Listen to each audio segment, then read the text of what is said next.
ప్రభునందు ప్రియులైన love of God వీక్షకులైన మీ అందరికీ లోకరక్షకులైన యేసుక్రీస్తు వారి పేరట నా వందనములు తెలియజేసుకుంటున్నాను. మరలా బైబిల్లో ఉన్న 66 పుస్తకాలు క్లుప్త పరిచయం అనే కార్యక్రమాన్ని స్వాగతం పలుకుతున్నాం. గతంలో మీరు ఆదికాండం నుండి రాజుల 2వ గ్రంథం వరకు క్లుప్త పరిచయాన్ని విన్నారు. మిగిలిన పుస్తకాలను కూడా మీకు క్లుప్త పరిచయాన్ని ఇవ్వాలని ఆశపడుతున్నాం. ఇందులో భాగంగా మొదటి దినవృత్తాంతములు క్లుప్త వివరణ మీకు ఇవ్వాలని సిద్ధపడ్డాను. దినవృత్తాంతములు మొదటి గ్రంథం. ఈ గ్రంథం వరుస సంఖ్యలో 13వ పుస్తకం. చరిత్ర గ్రంథాల క్రమంలో 8వ పుస్తకం. ఈ దినవృత్తాంతములు 2 గ్రంథాలు హెబ్రూలో ఒకే గ్రంథంగా ఉండేవి, కానీ వీటిని గ్రీకులోనికి తర్జుమా చేసినప్పుడు మాత్రం 2 గ్రంథాలుగా విభజించారు. దీనికి పేరు ఎలా వచ్చిందంటే, వీటిలో ఉన్న విషయాలను అనగా చరిత్రకు సంబంధించిన ఉండుటను బట్టి కాలానుగుణంగా తెలియజేసే పుస్తకంగా దీన్ని వర్ణించారు. దీనిని హెబ్రూలో టెబరే హయామిన్ అంటారు. ఇంగ్లీష్లో దీనిని క్రానికల్స్ అంటారు. క్రానికల్స్ అనగా దినాలకు సంబంధించిన వార్తాపత్రిక అని అర్థం.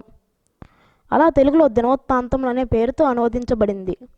రచయిత. ఈ గ్రంథాన్ని ఎవరు రాశారని ఖచ్చితంగా రాయబడలేదు, కానీ రచనా శైలిని బట్టి ఎజ్రా గారి రాసి ఉండొచ్చు అని చెప్పవచ్చు. ఎందుకంటే ఈ దినవృత్తాంతములు గ్రంథ చరిత్ర ముగింపుతోనే ఎజ్రా గారి గ్రంథం ప్రారంభమైంది.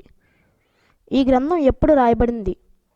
ఎప్పుడు ఈ గ్రంథం రాయబడిందంటే, యూదులు 70 సంవత్సరాలు బబులోను చెరలో ఉండిన తర్వాత మాదియా పారసీక కాలంలో ఎజ్రా గారు శాస్త్రిగా ఉన్నప్పుడు రాశారని చెప్పవచ్చు. అంటే క్రీస్తు పూర్వం 450 నుంచి 420 మధ్య కాలంలో రాసి ఉండవచ్చు. ఈ గ్రంథం యొక్క ముఖ్య ప్రాముఖ్యత. ఈ గ్రంథంలో ప్రాముఖ్యంగా మొదటి మానవుడైన ఆదాము మొదలుకొని ఇజ్రాయేలీలను ఏలిన 2వ రాజైన దావీదు వరకు వంశావళులు, దావీదు చరిత్ర విశేషాలు, దేవాలయ నిర్మాణం కోసం దావీదు గారు చేసిన ఏర్పాట్లు, అతడు నియమించిన ఆరాధన కార్యక్రమాలు మనం చూస్తాం. ముఖ్యంగా ఇజ్రాయేలీల విమోచన చరిత్ర మనకు కనబడుతుంది. ఇక ఈ గ్రంథంలో సంగతులన్నీ హెబ్రోను, యెరూషలేములో జరిగిన సంగతులే అని చెప్పవచ్చు.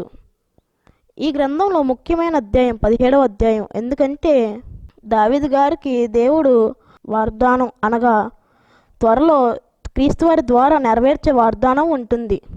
గ్రంథ విభజన. ఈ గ్రంథం మనకు సులువుగా అర్థం కావాలంటే 2 భాగాలకు విభజించుకొని చదువుకోవాలి. మొదటి భాగం 1 నుండి 9 అధ్యాయములు. ఈ అధ్యాయాలలో ఆదాము నుండి దావీదు వరకు వంశావళులు ఉంటాయి. ఇక 2వ భాగం 10 నుండి 29 అధ్యాయములు. ఇందులో దావీదు గారు 33 సంవత్సరాలు యెరూషలేము పాలన, 7 సంవత్సరాలు హెబ్రోను పాలన ఉంటుంది. ఇక ఈ గ్రంథంలో మనం నేర్చుకోవాల్సిన ఆత్మీయ సంగతులు ఏమిటంటే, దేవుడు ఎవ్వరిని మర్చిపోడు, వాడు కాదని, అందరినీ పేర్లతో సహా గుర్తు పెట్టుకునేవాడని వంశావళులు చూస్తే మనకు అర్థమవుతుంది. ఆదాము నుండి మనందరం వచ్చామని మనకు అర్థమవుతుంది. దీన్ని బట్టి బైబిల్లో సంగతులన్నీ కల్పితాలు కావని మనకు అర్థమవుతుంది. దేవునికి ఎంత విధేయత చూపిస్తే అంతలా ఆశీర్వదిస్తాడని మనకు అర్థమవుతుంది. దావీదు గారి చరిత్ర ద్వారా మనం చెప్పవచ్చు. దావీదు గారు ఎన్ని టాలెంట్స్ ఉన్నవాడైనా ఏకఛత్రాధిపత్యం వహించక తనతో ఉన్న వీరులు కూడా ఆయన విజయాలకు కారణమయ్యారు. దేవాలయ నిర్మాణం కొరకు, సొలొమోను భవిష్యత్తు కోసం దావీదు గారు ముందుగానే ప్రణాళికలు వేసుకున్నారు. మనం కూడా దేవుని పని కొరకు ముందుగానే ప్రణాళికలు వేసుకోవాలి.